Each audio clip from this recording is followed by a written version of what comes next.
자, 우리는 이틀 전부터 성경 마태복음, 마가복음, 누가복음, 요한복음을 같이 봉독하면서 특별히 예수님을 중심으로 해서 주인공이신 예수님의 행적을 따라서 같이 성경을 통독하고 있습니다. 제가 처음에 말씀드렸던 것은 누가복음부터 얘기했을 때 누가복음 1장에는 예수님의 인성, 이 땅에 오신 사람의 아들로서의 모습을 강조했고, 요한복음은 1장에 우리가 통독할 때에 예수님의 신성, 하나님의 아들이시고 하나님이신, 동시에 인성과 신성을 가지신 신성에 대한 강조점을 두고 이야기했습니다. 그리고 예수님께서 이 땅에 오시기 전에 침례 요한에게 먼저 수태고지하고, 또 예수님 마찬가지로 잉태할 것을 예언한 후에 그 다음에 예수님께서 이 땅에 태어나셨고 구유 가운데 놓이시고, 그 다음에 동방박사들을 통해서 요셉을 통해서 꿈에 현몽하셔서 예수님의 길을 예비하셨다는 것까지 같이 통독을 했습니다. 또한 어린 시절 12살 이전까지의 예수님의 생활상을 통해서 말씀을 전하시고, 또 부모님과의 관계에 있어서도 늘 효도하는 아들로서 사람의 육신의 부모에게도 최선을 다했던, 순종했던 예수님의 어린 시절에 대한 이야기가 어저께였고요. 오늘부터는 이제 드디어 30살이 되신 예수님께서 30세에 공생애를 시작하시는데, 그 공생애를 시작하시는 장면과 또한 첫 만남, 침례 요한과의 만남을 통해서 예수님께서 첫 발을 내디시는 장면으로 계속 이어지게 됩니다. 오늘 첫 통독 구절은 요한복음 1장 6절에서 8절까지 봅니다.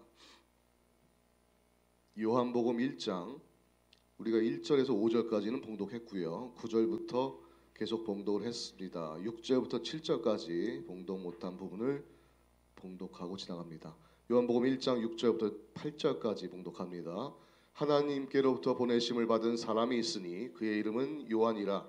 그가 증언하러 왔으니 곧 빛에 대하여 증언하고 모든 사람이 자기로 말미암아 믿게 하려 함이라.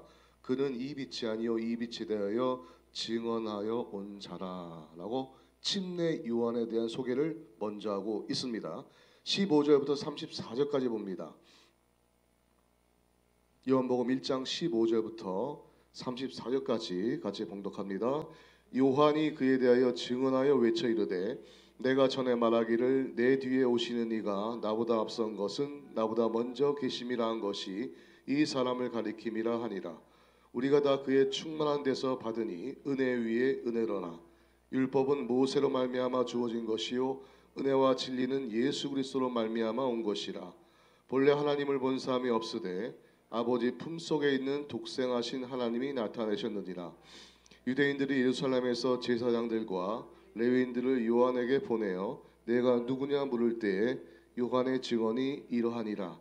요한이 드러내어 말하고 숨기지 아니하니 드러내어 하는 말이 나는 그리스도가 아니라 한데, 또 묻되 그러면 누구냐 내가 엘리야냐 이르되 나는 아니라. 또 묻되 내가 그 선지자냐 대답하되 아니라. 또 말하되 누구냐 우리를 보낸 이들에게 대답하게 하라. 너는 내게 대하여 무엇이라 하느냐. 이르되 나는 선지자 이사야의 말과 같이 주의 길을 곱게 하라고 광야에서 외치는 자의 소리로다 하니라. 그들은 바리새인들이 보낸 자라.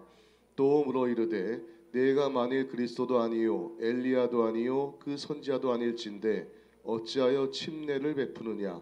요한이 대답하되 나는 물로 침례를 베풀거니와 너희 가운데 너희가 알지 못한 한 사람이 섰으니 곧 내 뒤에 오시는 그이라. 나는 그의 신발끈을 풀기도 감당하지 못하겠노라 하더라.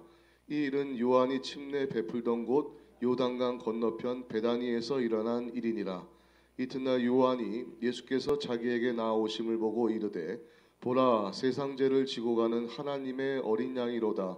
내가 전에 말하기를 내 뒤에 오는 사람이 있는데 나보다 앞선 것은 그가 나보다 먼저 계심이라 한 것이 이 사람을 가리킴이라. 나도 그를 알지 못하였으나 내가 와서 물로를 침례를 베푸는 것은 그를 이스라엘에 나타내려 함이라 하니라. 요한이 또 증언하여 이르되 내가 봄에 성령이 비둘기같이 하늘로부터 내려와서 그의 위에 머물렀더라. 나도 그를 알지 못하였으나 나를 보내어 물로 침례를 베풀라 하신 그이가 나에게 말씀하시되 성령이 내려서 누구 위에든지 머무는 것을 보거든 그가 곧 성령으로 침례를 베푸는 이인 줄 알라 하셨기에 내가 보고 그가 하나님의 아들이심을 증언하였노라 하시니라. 아멘. 마가복음으로 넘어갑니다. 마가복음 1장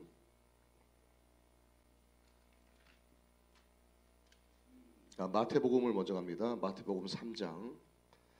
마태복음 3장 똑같은 침례 요한의 이야기 나옵니다. 마태복음 3장 1절부터 끝절까지 17절까지 같이 보독합니다. 그때 침례 요한이 이르러 유대 광야에서 전파하여 말하되 회개하라 천국이 가까이 왔느니라 하였으니 그는 선지자 이사야를 통하여 말씀하신 자라 일렀으되 광야에 외치는 자의 소리가 있어 이르되 너희는 주의 길을 준비하라 그가 오신 길을 곧게 하라 하였느니라. 이 요한은 낙타털 옷을 입고 허리에 가죽띠를 띠고 음식은 메뚜기와 석청이었더라. 이때 예루살렘과 온 유대와 요단강 사방에서 다 그에게 나와 자기들의 죄를 자복하고 요단강에서 그에게 침례를 받더니 요한이 많은 바리새인들과 사두개인들이 침례 베푸는 대로 오는 것을 보고 이르되 독사의 자식들아 누가 너희를 가르쳐 임박한 진노를 피하라 하더냐. 그러므로 회개에 합당한 열매를 맺고 속으로 아브라함이 우리 조상이라고 생각하지 말라. 내가 너희에게 이르노니 하나님이 능히 이 돌들로도 아브라함의 자손이 되게 하시리라.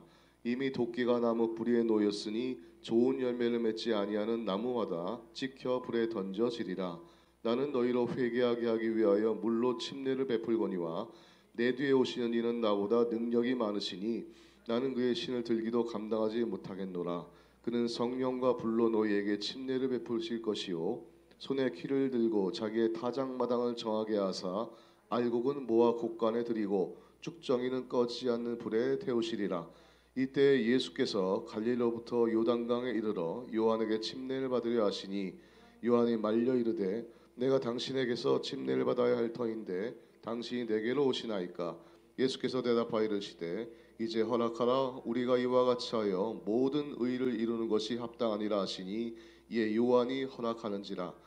예수께서 침례를 받으시어 곧 물에서 올라오실새 하늘이 열리고 하늘에 성령이 비둘기같이 내려 자기 위에 임하심을 보시더니 하늘부터 소리가 있어 말씀하시되 이는 내 사랑하는 아들이요 내 기뻐하는 자라 하시니라. 아멘.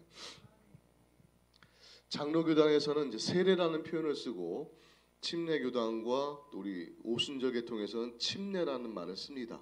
근데 세례나 침례나 똑같이 원어에는 베프티즘이라는 밥티조라는 한 단어입니다. 한 단어인데 장로교단에서는 세례라 하고 우리는 침례라는데 정확한 뜻의 번역은 침례입니다. 예수님께서도 침례를 받으셨습니다. 세례는 초대교회부터 침례가 이어져 내려오다가 선교를 하다 보니까 몽골이나 아프리카나 물이 부족한 곳에서 침례를 줘야 되는데 약식으로 줄 수밖에 없었어요. 물이 없기 때문에 주로 강가에서 침례를 받았는데 강이 없으니까 산악 지역에서는 침례를 줄 수가 없어서 약식으로 침례를 해야 한 것이 지금 장로교단의 세례입니다. 물을 찍어서 세례를 주곤 하죠. 똑같은 의미입니다. 영적인 의미는 똑같지만 상황에 따라서 침례와 세례로 발전되었다는 거 기억하시면서 예수님께서는 침례를 침례 요한으로부터 받으시면서 분명히 말씀하시죠. 마태복음 3장 15절 우리가 읽은 그 15절에 모든 의를 이루기 위함이라 라고 말씀합니다. 예수님께서 침례 요한에게 대답하시기로 모든 의를 이루기 위함이다. 그것은 바로 하나님 나라를 이루기 위함입니다. 이 땅에 하나님 나라를 이루기 위해서 침례 요한에게 가셔서 첫 발을 띄신 것이 바로 침례를 받으시는 예수님의 모습이죠. 바로 예수님의 사역이 시작됨을 뜻합니다. 하나님 나라가 이 땅에 이루어지는 시작되는 시점을 이렇게 마태복음 3장 15절에는 말씀하고 있는 것입니다. 마가복음 1장으로 갑니다. 마가복음 1장 1절에서 13절까지 마가복음 1장 1절에서 11절까지만 봉독합니다. 하나님의 아들 예수 그리스도의 복음의 시작이라. 선지자 이사야의 글에 보라 내가 내 사자를 내 앞에 보내노니 그가 내 길을 준비하리라. 광야에 외치는 자의 소리가 있어 이르되 너희는 주의 길을 준비하라. 그의 오실 길을 곧게 하라. 기록된 것과 같이 침례 요한이 광야에 이르러 죄 사함을 받게 하는 회개의 침례를 전파하니 온 유대 지방과 예루살렘 사람이 다 나아가 자기 죄를 자복하고 요단강에서 그에게 침례를 받더라. 요한은 낙타털 옷을 입고 허리에 가죽띠를 띠고 메뚜기와 석청을 먹더라. 그가 전파에 이르되 나보다 능력 많으시니가 내 뒤에 오시나니 나는 굽혀 그의 신발끈을 풀기도 감당하지 못하겠노라. 나는 너에게 물로 침례를 베풀었거니와 그는 너에게 성령으로 침례를 베푸시리라. 그때 예수께서 갈릴리 나사렛에서부터 와서 요단강에서 요한에게 침례를 받으시고 곧 물에서 올라오실새 하늘이 갈라짐과 성령이 비둘기같이 자기에게 내려오심을 보시더니 하늘로부터 소리가 나기를 너는 내 사랑하는 아들이라 내가 너를 기뻐하노라 하시니라. 아멘. 자, 이제 저희도 언젠가 침례식을 행할 텐데요. 우리나라 침례랑 외국 교회에서 침례가 조금 다릅니다. 우리는 굉장히 침례를 여러 번 받지는 않으니까 첫 경험이잖아요. 굉장히 긴장하고 떨리는 마음으로 간다고 한다면 이 외국 교회에서 외국 사람들이 침례를 받는 제가 나중에 한번 화면을 동영상을 보여드릴 텐데 침례를 받는 얼굴 표정을 보면 굉장히 좋아합니다. 축제예요. 축제.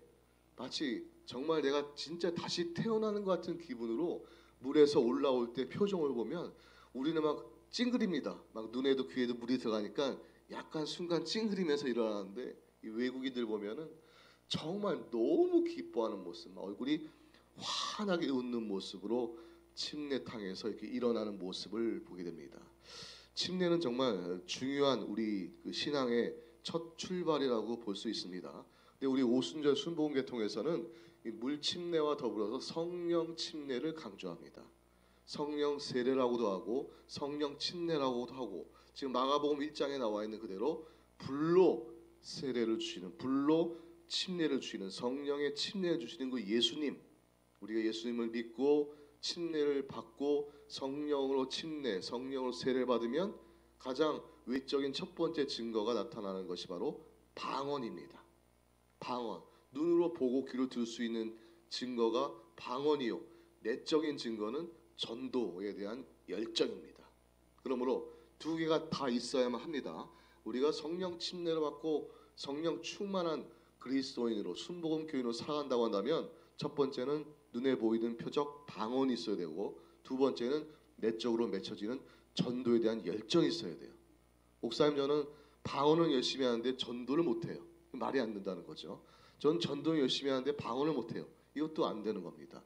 방언도 하고 전도에 대한 열심도 끌어올라서 누구에겐가는 복음을 전하지 않고는 못 배길 정도가 되어야만 정확한 신앙생활이라고 볼 수가 있습니다. 마가복음까지 읽었고요. 누가복음으로 갑니다. 누가복음 3장. 누가복음 3장. 침례 요한에 대한 이야기가 또 계속 이어집니다. 누가복음 3장 1절에서 18절까지 같이 한번 봉독합니다. 디베리오 황제가 통치한 지 15해 곧 본디오 빌라도가 유대의 총독으로 헤롯이 갈릴리의 분봉 왕으로 그 동생 빌립이 이두레와 드라고니 지방의 분봉 왕으로 루사니아가 아빌레네의 분봉 왕으로 안나스와 가야바가 대제사장으로 있을 때에 하나님의 말씀이 빈들에서 사가랴의 아들 요한에게 임한지라. 요한이 요단강 부근 각처에 와서 죄 사함을 받게 하는 회개의 침례를 전파하니 선지자 이사야의 책에 쓴 바 광야에서 외치는 자의 소리가 있어 이르되 너희는 주의 길을 준비하라. 그의 오실 길을 곧게 하라. 모든 골짜기가 메워지고 모든 산과 작은 산이 낮아지고 굽은 것이 곧아지고 험한 길이 평탄해질 것이요 모든 육체가 하나님의 구원을 하심을 보리라 함과 같으니라. 요한이 침례받으러 나오는 무리에게 이르되 독사의 자식들아 누가 너희에게 일러 장차 올 진노를 피하려 하더냐. 그러므로 회개에 합당한 열매를 맺고 속을 아브라함이 우리 조상이라 말하지 말라. 내가 너희에게 이르노니 하나님이 능히 이 돌들로도 아브라함의 자손이 되게 하시리라. 이미 도끼가 나무 뿌리에 놓였으니 좋은 열매 맺지 아니하는 나무마다 찢겨 불에 던져지리라. 무리가 물어 이르되 그러면 우리가 무엇을 하리이까. 대답하여 이르되 옷 2번 있는 자는 옷 없는 자에게 나눠줄 것이요 먹을 것이 있는 자도 그렇게 할 것이니라 하고 세리들도 침례를 받고자 하여 와서 이르되 선생이 우리는 무엇을 하리이까 하며 이르되 부가된 것 외에는 거두지 말라 하고 군인들도 물어 이르되 우리는 무엇을 하리이까 하며 이르되 사람에게서 강탈하지 말며 거짓으로 고발하지 말고 받는 금리로 족한 줄을 알라 하니라.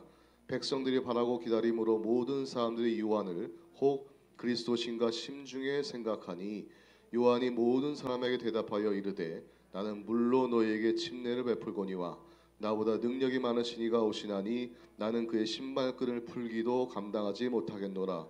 그는 성령과 불로 너희에게 침례를 베푸실 것이요 손에 키를 들고 자기의 타작마당을 정하게 하사 알곡은 모아 곡간에 들이고 쭉정이는 꺼지지 않는 불에 태우시리라.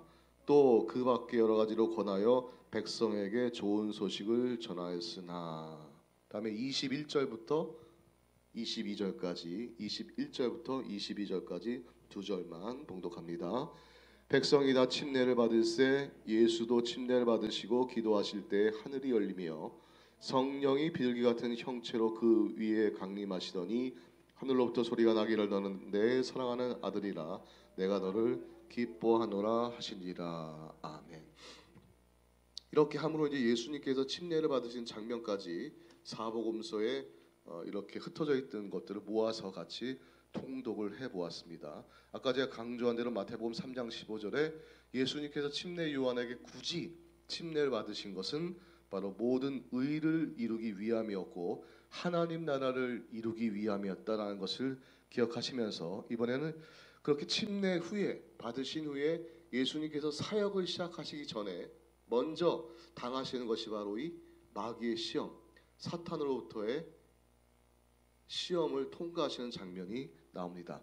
마태복음 4장으로 한번 가봅니다. 마태복음 4장 시험을 받으시는 예수님에 대해서 마태복음 4장 1절에서 11절까지 같이 한 목소리로 합독합니다. 그때 예수께서 성령에게 이끌리어 마귀에게 시험을 받으러 광야로 가사 40일을 밤낮으로 금식하신 후에 줄이신지라. 시험하는 자가 예수께 나와서 이르되 내가 만일 하나님의 아들이거든 명하여 이 돌들로 떡덩이가 되게 하라.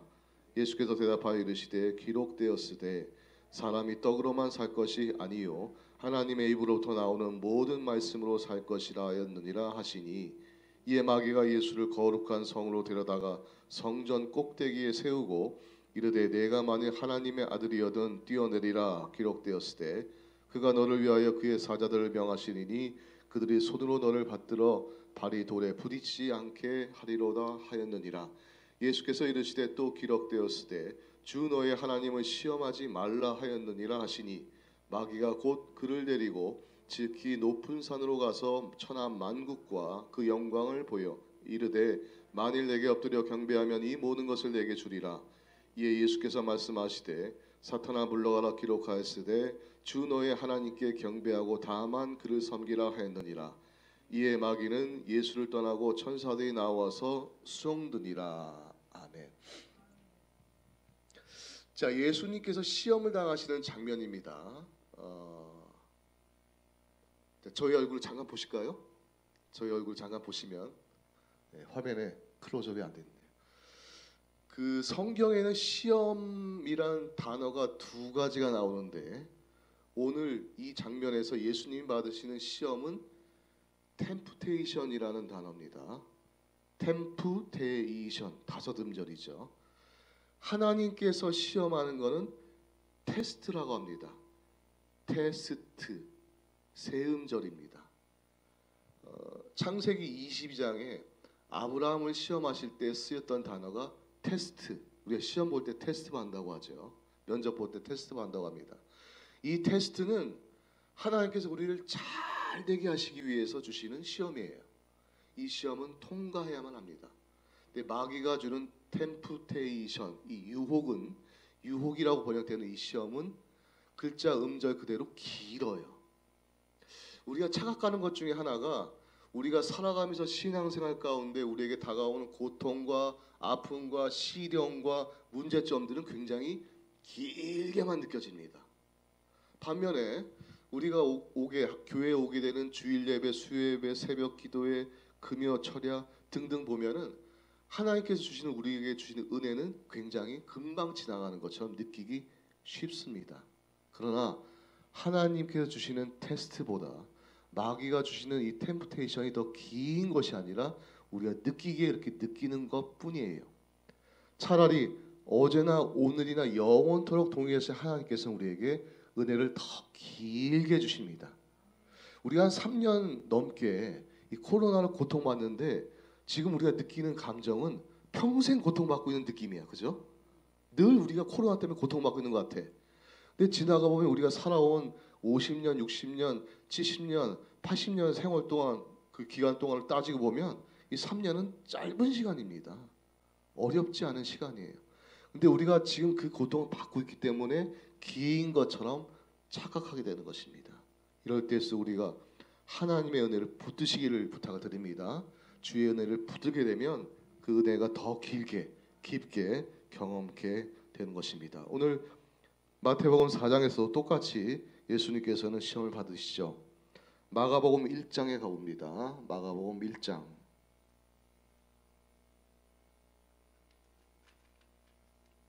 마가복음 1장 12절과 13절 봉독합니다. 성령이 곧 예수를 광야로 몰아내신지라 광야에서 40일을 계시면서 사탄에게 시험을 받으시며 들짐승과 함께 계시니 천사들이 수종들더라. 표현이 조금 다르죠. 마태복음 4장에서는 성령이 예수님을 인도하셨다라고 하는데 마가복음 1장에서는 성령이 예수를 광야로 몰아내셨다라는 표현이 있습니다. 똑같이 하나님의 인도인데 표현이 조금씩 다른 것은 우리가 신앙생활을 해가면서 때로는 하나님께서 우리를 좋게 마음 편하게 인도하시는 응답이 있고 또 하나는 몰아내듯이 채찍질하듯이 너 꼭 이걸 해야 된다, 이 길로 가야 된다라고 몰아내는 장면도 있다는 거예요. 하나님의 방법에는 여러 가지가 있습니다. 그 인도하심에 민감하게 되시기를 주의 이름으로 축원드립니다. 누가복음 4장을 볼까요? 누가복음 4장. 똑같은 시험을 당하시는 예수님에 대한 이야기가 조금 더 자세하게 누가복음 4장 1절에서 13절까지 있습니다. 같이 한번 누가복음 4장 1절부터 합독합니다. 예수께서 성령의 충만함을 입어 요단강에서 돌아오사 광야에서 40일 동안 성령에게 이끌리시며 마귀에게 시험을 받으시더라. 이 모든 날에 아무것도 잡수지 아니하시니 날수가 다함에 줄이신지라. 마귀가 이르되 내가 만일 하나님의 아들이어든 이 돌들에게 명하여 떡이 되게 하라. 예수께서 대답하시되 기록된 바 사람이 떡으로만 살 것이 아니라 하였느니라. 마귀가 또 예수를 이끌고 올라가서 순식간에 천한 만국을 보이며 이르되 이 모든 권위와 그 영광을 내게 주리라. 이것은 내가 넘겨준 것이므로 내가 원하는 자에게 주노라. 그러므로 내가 만일 내게 전하면 다 내 것이 되리라. 예수께서 대답하여 이르시되 기록된 바 주 너의 하나님께 경배하고 다만 그를 섬기라 하였느니라. 또 이끌고 예루살렘으로 가서 성전 꼭대기에 세우고 이르되 내가 만일 하나님의 아들이여든 여기서 뛰어내리라. 기록되었으되 하나님이 너를 위하여 그 사자들을 명하사 너를 지키게 하시리라 하였고 또한 그들이 손으로 너를 받들어 내 발이 돌에 부딪히지 않게 하시리라 하였느니라. 예수께서 대답하여 이르시되 주 너의 하나님을 시험하지 말라 하였느니라. 마귀가 모든 시험을 다한 후에 얼마 동안 떠나니라. 이 누가복음 4장에서 우리가 중점적으로 볼 수 있는 사항은 마귀들도 말씀을 통해서 우리를 시험하고 유혹하는 경우도 있다라는 부분입니다. 광명의 옷을 입은 천사의 옷을 입은 영적인 악한 세력들도 우리에게 변장된 모습으로 찾아올 수 있다는 것이죠. 그래서 우리는 영적 싸움을 진리의 대결이라고 합니다. 진리의 대결. 순전한 복음으로 진리의 대결 가운데 승리하시는 여러분들 되시길 주의 이름으로 축원드립니다. 우리가 늘 하나님의 말씀을 읽고 듣고 묵상하고 제가 이 40일 특세를 시작할 때 정독하자는 말씀을 드렸죠. 속독이 아니라 정독하자는 의미는 말씀이 내 안에서 살아서 움직여서 나의 행동을 조정하고 나의 마음을 변화시키고 주님께만 집중되어질 수 있도록 하는 것이 바로 우리가 읽는 성경 통독이 되어야 될 줄 믿습니다. 예수님께서는 이렇게 모든 시험을 통과하시고 첫발 내디셔서 드디어 하나님의 사역을 시작하시게 됩니다. 요한복음 1장 35절 같이 한번 읽어볼까요? 요한복음 1장 35절에서 51절까지. 자, 요단 건너편 베다니 광야에서 침례 요한이 제자들에게 예수님을 소개하게 되고 예수님이 제자를 선택하시는 장면들이 드디어 시작되게 됩니다. 요한복음 1장 35절에서 51절 끝절까지 같이 통독합니다. 또 이튿날 요한이 자기 제자 중 두 사람과 함께 섰다가 예수께서 거니심을 보고 말하되 보라 하나님의 어린 양이로다. 두 제자가 그의 말을 듣고 예수를 따르거늘 예수께서 돌이켜 그 따르는 것을 보시고 물어 이르시되 무엇을 구하느냐 이르되 랍비여 어디 계시오니까 하니 랍비는 번역하면 선생이라. 예수께서 이르시되 와서 보라. 그러므로 그들이 가서 계신 데를 보고 그날 함께 거하니 때가 10시쯤 되었더라. 요한의 말을 듣고 예수를 따르는 두 사람 중에 하나는 시몬 베드로의 형제 안드레라. 그가 먼저 자기의 형제 시몬을 찾아 말하되 우리가 메시아를 만났다 하고, 메시아는 번역하면 그리스도라. 데리고 예수께로 오니 예수께서 보시고 이르시되 내가 요한의 아들 시몬이니 장차 게바라 하리라 하시니라. 게바는 번역하면 베드로라. 이튿날 예수께서 갈릴리로 가려 하시다가 빌립을 만나 이르시되 나를 따르라 하시니 빌립은 안드레와 베드로와 한 동네 벳세다 사람이라. 빌립이 나다나엘을 찾아 이르되 모세가 율법에 기록하였고 여러 선지자가 기록한 그 일을 우리가 만났으니 요셉의 아들 나사렛 예수니라. 나다나엘이 이르되 나사렛에서 무슨 선한 것이 날 수 있느냐. 빌립이 이르되 와서 보라 하니라. 예수께서 나다나엘이 자기에게 오는 것을 보시고 그를 가리켜 이르시되 보라 이는 참으로 이스라엘 사람이라 그 속에 간사한 것이 없도다. 나다나엘이 이르되 어떻게 나를 아시나이까. 예수께서 대답하여 이르시되 빌립이 너를 부르기 전에 네가 무화과 나무에 있을 때에 보았노라. 나다나엘이 대답하되 랍비여 당신은 하나님의 아들이시요 당신은 이스라엘의 임금이로소이다. 예수께서 대답하여 이르시되 내가 너를 무화과 나무 아래에서 보았다 하므로 믿느냐. 이보다 더 큰 일을 보리라.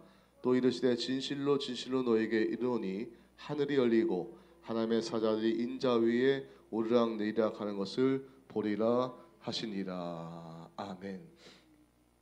예수님께서 침례 요한으로부터 소개를 받으시고 제자들을 한두 명씩 부르시는 장면이 요한복음 1장 끝절에 나와 있습니다. 우리는 요한복음 2장으로 넘어가서 예수님께서 첫 사역이죠. 첫 번째 기적을 행하시는 가나의 혼례 혼인잔치로 한번 들어가 보기를 원합니다. 요한복음 2장 1절에서 12절까지 같이 봉독합니다.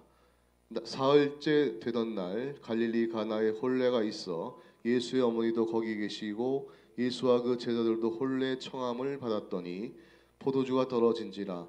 예수의 어머니가 예수에게 이르되 저들에게 포도주가 없다 하니 예수께서 이르시되 여자여 나와 무슨 상관이 있나이까. 내 때가 아직 이르지 아니하였나이다. 그의 어머니가 하인들에게 이르되 너희에게 무슨 말씀을 하시든지 그대로 하라 하니라. 거기에 유대인의 정결 예식을 따라 두세 통 드는 돌 항아리 6이 놓여 있는지라.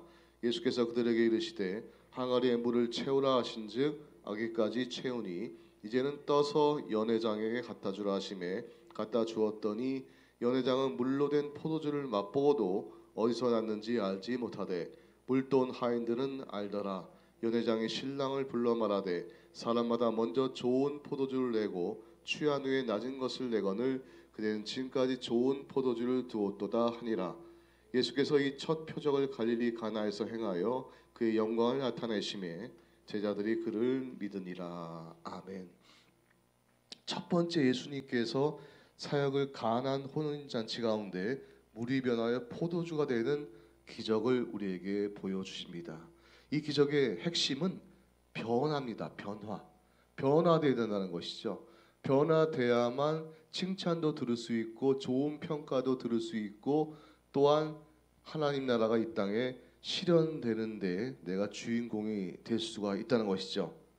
모든 사람들은 다 자기 위주의 삶을 살아갑니다. 내 생각대로 해석하고 내 생각대로 평가하는 삶을 살아가지만 예수님께서는 오늘 가나 혼인잔치 기적을 통해서 변화되는 모습, 내가 변하면 모든 것이 변화될 수 있다라는 것들을 우리에게 알려줍니다. 자, 요한복음에는 우리가 차차 읽어가겠지만 총 8가지의 기적이 나옵니다. 8가지의 기적 가운데 이 가나안의 기적, 이 혼인잔치의 기적은 물이 변화의 포도주가 되는 첫 번째 기적입니다. 곧 근심과 슬픔이 변하여 기쁨으로 변화되는 본질적인 변화죠. 우리가 겉모습, 머리를 헤어컷을 한다든지 또는 뭐 마사지를 한다든지 좋은 옷을 입는다든지 이런 겉모습의 변화보다는 물이 변화의 포도주가 되는 우리 안에 있는 근심과 아픔과 고통들이 변해서 기쁨이 될 수 있는, 눈에 보이는 것 들리는 거는 변한 게 아무것도 없어요. 내가 만나는 그 누구도, 내가 만나는 성도들도 변한 게 하나도 없어. 그런데 내 안이 변화됐다는 겁니다. 내가 변화되면 모든 것이 다 변화가 시작이 되는 거예요. 근데 내가 변하지 않고 상대방이 변화되기를 기다린다면, 이 말씀은, 이 설교는 분명히 김지사님을 위한 설교야 라고 생각한다면 그 변화는 변화되지 않습니다. 내가 변화되면 모든 것이 변화되는 것인 줄 믿습니다. 그렇게 믿게 되시길 주의 이름으로 축원드립니다. 기도하겠습니다. 살아계시고 자비로우신